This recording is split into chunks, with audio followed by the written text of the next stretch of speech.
Good day, folks, and welcome to the Anorak Review Show with your host, the Anorak. And here we are, not only having passed the likes of Christmas Eve, Christmas Day, and Boxing Eve, but we're also at the last episode of this year of 2022. And what a year it has been. It's only the second year of this little obscure series about some British geek rambling on about mostly music and sometimes the occasional comic, cartoon, or video game or whatever, maybe if we're lucky. But quite a bit has happened this year, inside and outside the show. For starters, my desktop computer, which I've had for almost a decade or so, decided it didn't want to work with my internet connection, as well as my webcam and microphone, before deciding it didn't want to work at all. And not only was it halfway through the year, but it was also in between filming 2 parts of an episode, my Ziggy Stardust review to be exact. So I have to depend solely and entirely on my iPhone and my new MacBook, which should explain to you the sudden change of angles and quality. Not to mention, I've been falling quite a bit behind on my schedule on one episode every Sunday or so, especially when each episode is split into 2 parts or even more. But slowly but surely, I've been hoping to manage and make up for lost time by trying to make some somewhat smaller episodes in between, mostly the top list videos. Though even then, the previous episode took a while to write and get together, with all the songs I had to research on, at least as much as I could find online.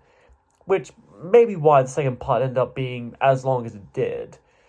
But on the brighter side, we've also had some good stuff as well. Aside from changing to a more snazzy looking jacket, I introduced a few new segments like Halloween in April and Christmas in June, and reviewed several classic albums like Tango in the Night, A Momentary Lapse of Reason, Foxtrot, The Dreaming, the second part of which actually ended up being one of the more popular videos in terms of views, even being the first to beat my very first episode. And I even managed to reach over 100 episodes where I reached Days of Future Past by the Moody Blues. Apart from all that, though, I discovered a mysterious magical key earlier this year, which I'm still trying to figure out what exactly it really is. And that weird spacer rat geezer hasn't just intruded into my room this year. So maybe he just gave up or something. I don't know, I'm probably tempting fate here. As for fellow internet reviewers out there in this reviewerverse, folks like Big Jack Films, Indie Fan, Media Hunter, and Redland Ranger are preparing for some forthcoming war next year or so, and Tui Toonmore is still surging around this reviewerverse for his body while collaborating with several various reviewers. I wouldn't be surprised if his floating orb form of consciousness ends up on my doorstep sometime soon. But I'm sure that's not why you're watching this. You're watching this to see me discuss about music, an album as usual. And to close off this year, I decided to save this one for last. And as you might guess from the title of this video, it's an ELO album, and a very well-known one at that. In my first year alone, I've looked at quite a few of their various albums. The eponymous debut album, A New World Record, Time, and Zoom. These were usually either somewhat known and have a single or 2 each, or relatively obscure altogether. But this one here, released 45 years ago in October 1977, was not only popular, it's their most commercially successful album to date, selling over 10 million copies to this day. And this album is fittingly enough titled Out of the Blue.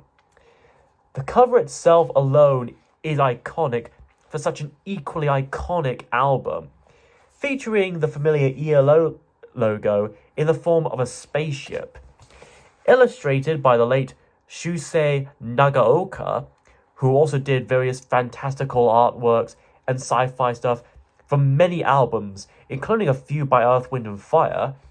This does seem a bit reminiscent of the famous docking scene from 2001: A Space Odyssey. Although, since this album also happened to be released back in 1977, I wouldn't be surprised if the first Star Wars film, which came out the exact same year, has some form of influence on this as well. And as this is a double album, this gatefold opens up to reveal more of the luscious artwork. This being of the ship's interior itself. I bet you'd wish you want to live inside it as well. Now then, let's actually find out if the music itself lives up to not only such beautiful cover art like this, but to the overall ELO band itself after over 45 years.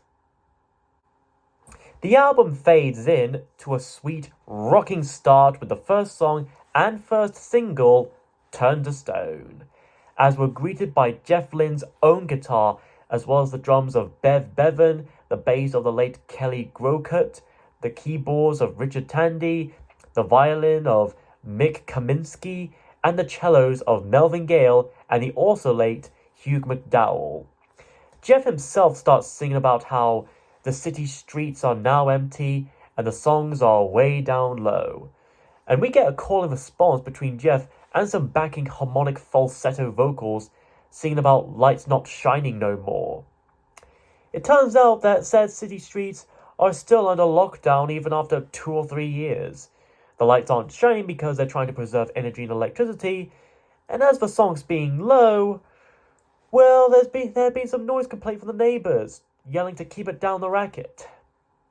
A particular line he sings more than once, each time just before the chorus, is "In My Blue World." This mention of blue as a running motif, like in the album title itself, is something we'll be noticing more of as we go on, especially with a few certain song titles as well, as we'll see. And in the chorus itself, he turns to stone when she's gone and he can't go on. Not exactly in a literal sense, but more of a figurative one. When she leaves, he ends up in a state of paralysis, becoming cold, hardening his heart and losing any legit will of even moving and carrying on. In a later chorus, we hear some high-pitched violin strings in between Jeff's vocal lines, sounding a bit like something out of an old romance film from the 1940s or 50s. So, this song is honestly good enough starter to the album ahead overall, quickly establishing the general mood and style in advance. Next is It's Over, which has a very interesting way of opening. What sounds like a brief bit of backwards sounding violins is actually a part of the ending of To Mr. Blue Sky, having been reversed, which is not only another clever example of Jeff Lynne's use of backmasking, but is also possibly a good way of connecting the various individual songs together into an overall collective piece. Then the song itself starts proper with a slow and melodic rhythm as Jeff sings about summer coming and passing away and music playing in the air while repeating at "It's over," as in the hopes in the previous track that his love would return to him someday had finally been crushed. The trademark high vocals in the chorus itself definitely enhanced that melancholy feel to it, making the emotion of it all very clear instantly, on top of the lyrics and the instrumentation. In the second verse, Jeff looks over sunny days while searching for the righteous wave. So Jeff Lynne is a surfer who uses 19 lingo. Go figure. He did see the ocean's daughter rolling on a wave chicane after all. But from a distant shore, he can see that you ain't sailing by no more. However, he doesn't know that she had to go and get the boat fixed up and refurbished, so she couldn't use it out today. Then we get to the ending of the song itself, where the key changes significantly, and Jeff's leading vocals and the strings themselves are mostly the remaining things left, making the mood all the more sorrowful and despondent. Jeff sings to not shed a tear for him, as if he had his heart finally hardened like stone and moved on from the breakup. It goes out on a rather uncertain, yet conclusive, note. And after the sorrowful ending of It's Over, we then go over to the uplifting violins and vocoder-enhanced vocals of Sweet Talking Woman. This is a rocking disco rhapsody that might seem to pave the way for the next album, Discovery, with its drums, piano, and strings coming together into this happy little masterpiece of a song. Here, Jeff sings about searching on a one-way street, hoping for a chance to meet, and waiting for the operator on the line. So, is this a callback to Telephone Line? Or is this supposed to imply that Jeff himself has feelings for the operator? You make the call. And after a very excellent vocoded bridge, we get to the chorus itself. And like any good song in popular music, this one has quite a catchy hook in its chorus, as does most of the songs here in this album, as we'll see. As Jeff and a deep backing vocal tells this sweet-talking woman and sweet-walking lover to slow down and hold on, for she's got him running and searching, and it'd be sad if that's the way it's over. Probably another case of coincidence, but still an interesting way of referencing and connecting and calling back to a previous song and its theme. Perhaps having become so hopeless in Turn to Stone and in Over, our helplessly romantic lead has possibly finally found someone maybe worth winning and loving. I also really like the backing vocal in the third and last verse of the track, which really expands on the scale as well as gives this a rather heavenly feel. Lynn will indeed utilize such choirs in a few later songs in the album itself, but we'll get to them very soon. But for now, Sweet Talking Woman is a sweet rocking song.